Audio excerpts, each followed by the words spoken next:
Welcome to the Lotco Business Podcast, a show all about helping you as a retailer, brand, or creative understand the actual business side of running your business. I offer straightforward, practical advice about the nitty-gritty of making money from your creative passion. We will be covering bite-sized business and marketing lessons, as well as interviews with experts and trailblazers in the fashion, homewares, and design industries. My name is Melissa Robbins. I'm a business coach, colour-loving, non-coffee drinking Melburnian. Let's get into it. Hello and welcome to today's episode. My name's Melissa Robbins. I am bringing you today a live that I did during the week, talking all about trade shows, the wrap-up, what it means to show up, what it means to be there, what it means in this day and age of market, current market conditions to be at a trade show, what it means for the retailers, the buyers, the brands. What are all the different experiences that people have, and what are some things that I saw and noticed that took place, and just some insights of, I talk to a lot of people. Anyone who knows who's there will know that I walk around. As any opportunity I get to chat to all the different types of retailers and or brands and just see what's going on, what conditions of, what's taken place, what's happened, how they've gone, and all different types, which I think is the insight that's great because people will, I'm not giving away information here that is confidential. It is just all information that is shared openly or, shared without actually disclosing, who in particular these people are that I am talking about. So on that note, I'm just going to pass it over to the live. And so if you hear any little tweaks and variations in what I would normally have on the podcast, it's probably because I was recording live, and hopefully you don't hear my dog barking too much, which was a little annoying. But anyway, if you do hear me refer to other things, it was because I was on the live. So I look forward to sharing this and just get those little bit of insights as well. And one of the great things that I actually did get from being at the trade show for myself was how much people did tell me that they do listen to the podcast and love listening to the podcast, because for me, I can only see some, numbers on the page. I don't get that direct instant feedback. So love hearing that. And I loved hearing the different insights people had about the podcast and what they'd love to see more of or hear more of. And also what the, if you're able to post a review, share a review or share it with someone else, even in a story, or that you're listening to it, share what's going on. I would so appreciate that. And I would love to be able to share that on my page as well if you shared it with me. So look forward to you hearing this episode and, getting some updates from me as well. So here we go. I'm going to share today some of my thoughts and experience from the trade show over the last 4 days in Sydney. So that was the Life in Style and the Read trade show that I was at. And a few people have asked me on Instagram messages or, people who I've chatted to throughout the show as well, what it was like, what people's experiences were, what, how did everyone go, how many people were buying, and, the rest of it. So I just wanted to touch on that and talk about that. And there's obviously a lot of negative talk about, the economy and the state of the market and the cost of living, which is all relevant market factors that exist. They are there. But what I want to talk about was what was going on at the show and how that impacted that as well. So as a generalization, I would say that probably numbers were down compared to normal, like the actual people going through and the actual buyers. That's because definitely at the time where people can't necessarily invest to actually go to the shows and do their buying are the ones who might be struggling a little bit more or just have to make different choices about, where they're at right now and what they have to spend money on. And so I would say in general, buy numbers were down. But that doesn't mean that the buyers that weren't there were the right ones, because they're the ones who actually were looking for new things, wanting to experience new things, looking for new brands, looking for connection again with the brands that they already buy from, going there to do all their buying because it's easier to do it all in one spot. Believe me, the time I spent as a buyer, the more you can do in one space in terms of see the most brands that you possibly can, rather than going to separate appointments away from your shop or, doing the admin outside hours when you actually have a shop as well, the more you can do in one spot, the better. So that is one reason why a lot of buyers actually go to these shows, is because they want to do everything in that one spot. They want to simplify their buying process. They want to see all their brands at once. They want to, they might not buy on the spot, but they're actually going to, make the decision making by actually seeing it, touching it, feeling it, and then Definitely as a buyer, you make better decisions when you're seeing something in person than you are just by seeing them from a catalog or from a, even a physical catalog. Better. I always talk about that. Everyone knows that. But that's better than just buying it from a, computer screen. So the going to the show, experiencing brands, experiencing the sensations of the texture, the, the scent, the fragrance, the way it feels, the way that the brand puts it all together, that can only be received from doing things like the trade show, seeing the whole range, see how people style it, seeing how people, wear it themselves or, layer things together. All of those things come from doing the trade show. So there are more reasons why doing the trade show is even a better experience for the buyer. And then also for the seller, the person who has the brand, being there means you get to connect with other people. You get to talk about, things that are going on in your life. And as solopreneurs, it can be, tough just to do everything by yourself. So you're getting that connection with people, and you only have to speak to one person who is in a row of, 5, 10 other brands that they'll tell you of all the connections that they've made and how that's going to have an impact on their business moving forward. I can tell you it makes things go faster. You feel less alone because you're talking about things that are going on. You get to share contacts and, experiences that might have, you've enjoyed, or lots of people were sharing my podcast, which was amazing, telling me that they were sharing it with other people as well. And so all of those things you get to do by being there and having conversations and, talking to your fellow exhibitors, going to an education series, which I know lots of brands can't get to because of the timing. But, lots of people came to see me on the business couch. Getting to have that experience is not something you get from sitting at home, by yourself, selling by yourself. It's a really hard thing to do. So there's lots of different reasons that you'd go to a trade show, which I have talked about quite a lot, but I love, reiterating all these different things too. A few little wrap up things. It definitely is not great for everyone. Not everyone got orders. Definitely not.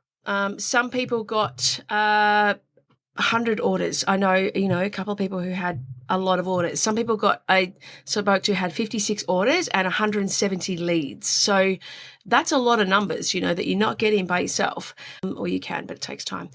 And some people got 5 orders, but they got really good orders, and they know that they might have got $1,000 order, but they know that customer will be worth 10,000, 20,000, 50,000 to them long term. Again, I'll repeat myself, but wholesale is about longevity. It is about building momentum. It is about chipping away at getting 1 store, 2 stores, 10 stores, 500 stores. There's someone else spoke to during the show, they have 576 stores. Now, you don't get that from not showing up. So even though you might not get exactly what you want at the show, you've got to be there to figure out if that's going to happen. And you've got to show up consistently, and you've got to be there again and again and again.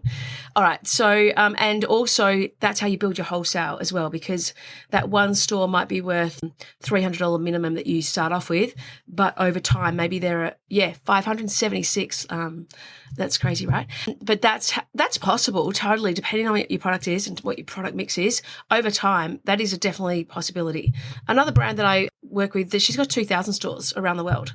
So, that's a time factor, and that's what wholesale's about: time and persistence and momentum. Because that 1 store might be a $300, but then, they become a 10,000, 20,000. I just repeated myself again, but it can happen. I see it again and again and again.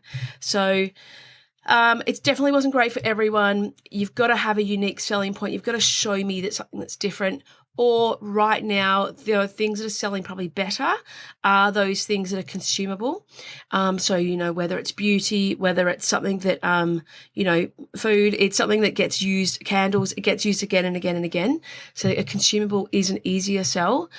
Price points where between a $20 to $100, not saying everyone has to be that, but they are the things that probably are moving faster right now. And they're moving, especially if they're a gift, they're moving faster because of the economy. So that's just something to consider. Do not change your whole range for that, but just that is where it's at right now. You definitely need to share awesome packaging. So packaging is what sells in retail. That can make a huge difference. That can have a huge impact on being retail ready, being ready to sit on a shelf, being ready to showcase what your brand's about. Your packaging tells a story for you. the people in store aren't always there selling every one of your products like you might be if you are selling at a market or something. So your packaging has to tell the story for you. Someone else I spoke to, we talked about one of my brands that has been in my roadmap program, looking at her range now, and she's got a real luxury range, little luxury item. She needs to have a second swing tag on her product so that it tells a story for her and shares some of her story, her features and benefits that she might not be able to share or express just by, from the product alone, because it's a fashion product as well. All right, so other reasons to be there. You're building relationships with your current stores, the ones that you already sell to. Having that connection, people buy from people. People love that human connection. So actually just having conversations, having chats, looking at people, in the eye, that can make a huge difference. A lot of people said to me, I just love seeing my current retailers, and half my orders have been from current and half have been from new. So that is definitely, you don't always go there just to get new people. You get to have relationships and conversations with your current buyers, which, especially if you're with an agent or something like that too, you might not get that conversation piece, or they're busy and you don't have time, you do lots of stuff on email. Having conversations can be amazing. You can start collaborations and all sorts of stuff too. You get to see the whole range. So the buyer gets to see the whole range in one space and how you would represent it. You get to showcase it how you think it should be displayed. So that's not easy just to get across from photography. So having that opportunity to do it at the show means that you've got your whole range on display, which is amazing. People can see the vision for your brand and the way you curate it and the way you display it with the props or the product that goes with it as well. So that can make a huge difference. The buyers get to actually see the range, on display, how you envisage it. Not everyone buys your whole range, but if they can see how you would put it together, that would definitely make people more inclined to buy pieces together as opposed to individual styles that they like. So for example, Kip & Co have a huge store, huge range. The way they put all of that together is going to impact the way that you buy. So because you might look at things and go, I want to buy this whole thing together, as opposed if you've just got a catalogue and you're just selling it in person, in email, they can't necessarily get across that story as well. So that can make a huge difference. People are still buying for their stores. That's another thing. Like, retail is not going anywhere. It may slow down in different stages. Some stores are going to close, some stores are going to open, and that's another thing. I know definitely lots of people who are opening stores. So there's still people opening stores. There's still people starting brands. That is the way it's always going to go. You going to go through quieter times and, different stages of economy and market conditions, but people are still going to buy from a retail store, and retail stores are still going to exist.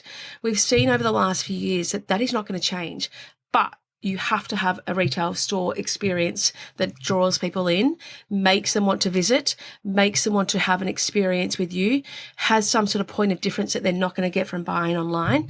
So those things are really important to understand, that retail is not going anywhere, but you've got to make it special. You've got to have something that, brings people and they have a memorable experience from being with you. So people are still buying, people still need to buy, buyers are still showing up, they're still there, they still want to go to trade shows to do all of it at once. They want to go and have that amazing experience of connection with the brands, seeing things in person, being inspired by how other people lay things out and display things, stack them together, what colour palettes they put together.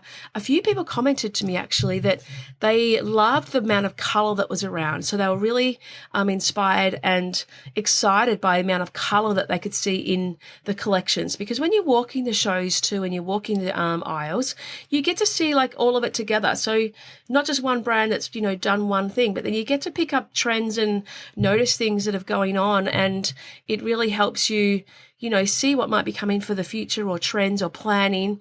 And, like someone said to me, what was it? There was a cobalt colour that they were seeing, and I was talking about how that's, coming into interiors. It's definitely something that's moving into direction. Oh, even the colour of Life and Style, actually, sort of this colour here, they had lots of blues and tones like that. So even the branding and stuff like that you see, or the new packaging coming out, what are people doing? What are people showcasing? All of those things you get to see because you're there and you see it all together. So it really gives you a different perspective than if you were just looking at your different catalogs and stuff like that. So what I would say then, overall, those who know me know I love trade shows. I'm passionate about them. I go to so many. I have been to so many. I've been involved in them for 20 years. I've been a buyer. I've been an exhibitor. I've been in the education. I've been sort of all sides. It is one of those things that trade shows I will always promote, because I think as a retailer, I think it's a great way to see everything at once, to get that experience of what your brands look like, and to pick up new things, and, to see those little bits of gold that you're like, I didn't see that the first time, but when I went back and, walked the aisle again, I found this amazing vase or whatever it might be, amazing brand that I just didn't notice that first time because I was looking right when it was left, or whatever it might be. So you get to see things that are different. As a brand, it is a way for you to be in front of buyers without barriers. So you're putting yourself out there and they're ready to buy. And if they like what you've got, they're going to buy you. So it removes barriers that you might have if you're trying to get in front of someone just by emailing them, popping into store and all that sort of stuff. It removes barriers for both people. So I love that about trade shows, and I love that connection with people. I love that it's not just about the sales you get on the day. It's about the long-term value. It's not just about the sales you get on the day, but it's about the connections that you make. It's not just about the sales you get on the day, but what does that mean for the long-term build of your momentum? And how do you get to 576 stores? You get there by persistence, showing up, having the right information to share with people. And anyone who doesn't have that and wants to join my wholesale program, I go through all of this and really minute detail about what this looks like, what your catalog should look like, how you relate to your buyers. And as I said, I work with retailers, I work with wholesalers, because I've been both. I've got that experience of both, and I know that connection between them and removing the barriers between them is such an important thing as well. All right, so just to sum up, as an overall, let's see, trade shows can be amazing for lots of reasons. They can be not great for lots of reasons too, because you might not get any sales. But you're not going to get any sales if you don't go, so you've got to give that a go and keep trying, keep persisting. What can you tweak, and what feedback did you get to actually help you move forward and change things and do things differently? I know, I did a little display and change of one person's stand because they just weren't getting any interaction. And I was like, well, what conversations are you having with people, and how are you actually approaching your selling? So she completely tweaked and flipped the way she was actually selling after our conversations and after the way I changed her stand as well. All right, so it's about building relationships. It's about seeing the whole range. It's about being inspired if you're a retailer. It's about doing all your buying in one spot, ideally. You get to make decisions fast and quick. It's about long-term value, and it's about momentum. And it's about persistence and keep showing up and consistency. So I hope that has helped, and I hope that you've taken a little bit about why you should be there, or why you should go if you're a buyer, and how you can tweak and change things.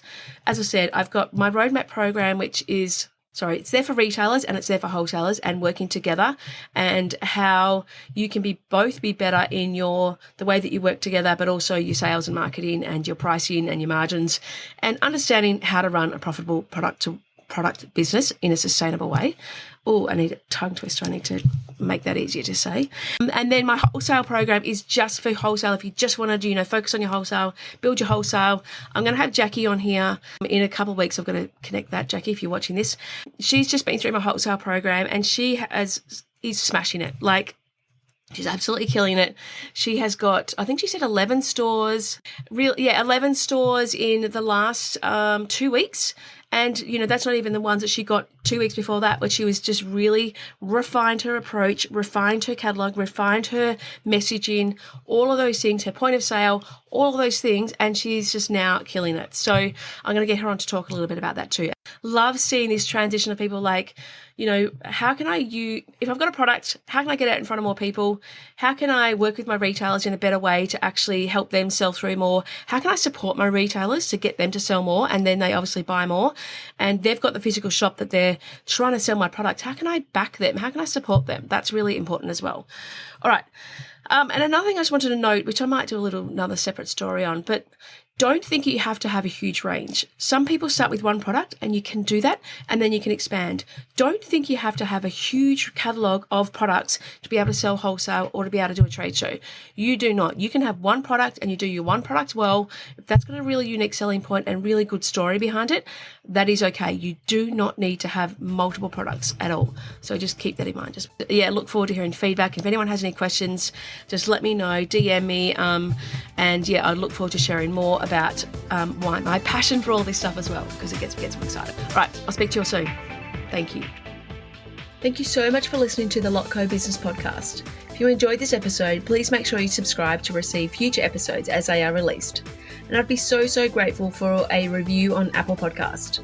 If you would like a copy of the show notes or any of the links mentioned today, please jump onto my website at thelotco.com.au/podcast. Have an amazing week, and I look forward to chatting to you again soon.